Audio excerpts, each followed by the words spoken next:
రావలసిన బాకీలు. సుబ్బిశెట్టిది వడ్డీ వ్యాపారం. వెంకటశెట్టి అతని ఏకైక పుత్రుడు. అతడికి 25 నిండగానే సుబ్బిశెట్టి వ్యాపార బాధ్యతలను అతడి మీద పెట్టాలనుకున్నాడు. ఒక రోజున అతడు తన అప్పు ఇచ్చిన వాళ్ల పద్దులు కొడుకుకు చూపిస్తూ ఎవరెంత చెల్లు వేశారో, ఇంకా ఎంత బాకీ ఉన్నారో వివరిస్తూ హఠాత్తుగా ఆగి, "ఉరేయ్, మనం వెంటనే బయలుదేరి సోమవరం వెళ్ళాలి" అన్నాడు. అంత హఠాత్తుగా తండ్రి సోమవరం ఎందుకు ప్రయాణం కడుతున్నాడో వెంకటశెట్టికి అర్థం కాలేదు. ఆ మాటే తండ్రిని అడిగాడు. "సోమవరంతో పాటు మనం రామవరం కూడా వెళ్ళవలసి ఉంటుంది. మనం తిరిగి ఊరు చేరేదాకా మన ప్రయాణం గురించి, ఆ గ్రామాల్లో నేను ప్రవర్తించే తీరు గురించి ప్రశ్నలడిగి నన్ను మాత్రం విసిగించకు" అన్నాడు సుబ్బిశెట్టి. ఇద్దరూ సోమవరం చేరగానే సుబ్బిశెట్టి రామయ్య అనే మోతుబారు రైతు ఇంటికి వెళ్ళాడు.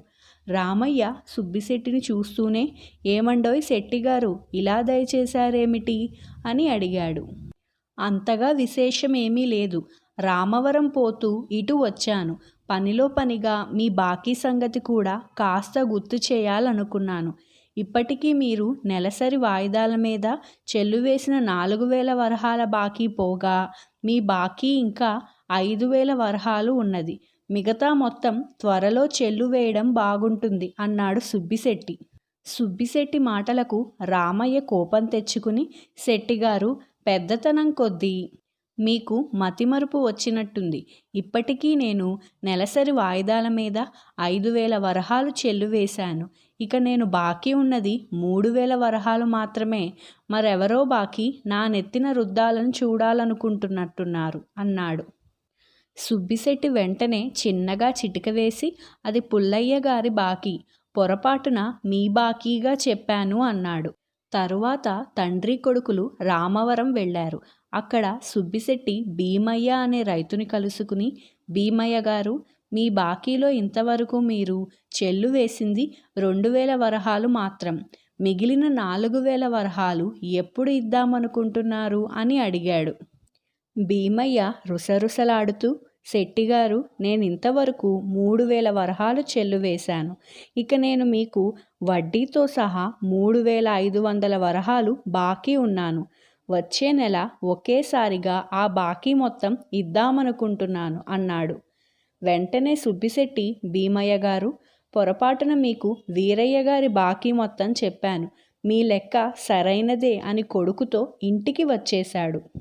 వెంకటశెట్టి తండ్రిని, "మనకు ఎవరు ఎంత బాకీ ఉన్నారు పద్దు చూడకుండా చిటికెలో లెక్కవేసి చెప్పే నువ్వు అలా ఒకళ్ళ బాకీ మరొకళ్లకు చెప్పి గొడవ పడ్డావెందుకు?" అని అడిగాడు. సుబ్బిశెట్టి నవ్వుతూ, "ఆ రామయ్య భీమయ్యల బాకీలకు సంబంధించిన పద్దు ఎక్కడో పోయింది. ఆ సంగతి వాళ్లకు తెలిస్తే వాళ్ల నుంచి దమ్మిడి మనకి రాదు. అందుకే వాళ్ల నోటితోనే చెల్లు వేసిన మొత్తాల గురించి, ఇంకా ఇవ్వవలసిన బాకీ గురించి తెలివిగా చెప్పించాను. నువ్వు త్వరగా మరొక పద్దు పుస్తకం తెరిచి వాళ్ల బాకీలను గురించిన విషయాలు రాయి" అన్నాడు. ఈ కథ మీకు నచ్చిందా ఫ్రెండ్స్? ఇలాంటి మరి ఎన్నో కథల కోసం మా ఛానల్ని లైక్ చేయండి, షేర్ చేయండి, కామెంట్ చేయండి అండ్ సబ్స్క్రైబ్ చేయడం మర్చిపోకండి. పక్కనే ఉండే బెల్ ఐకాన్ని క్లిక్ చేస్తే మీకు మా నోటిఫికేషన్స్ అన్నీ వచ్చేస్తాయి. Thank you.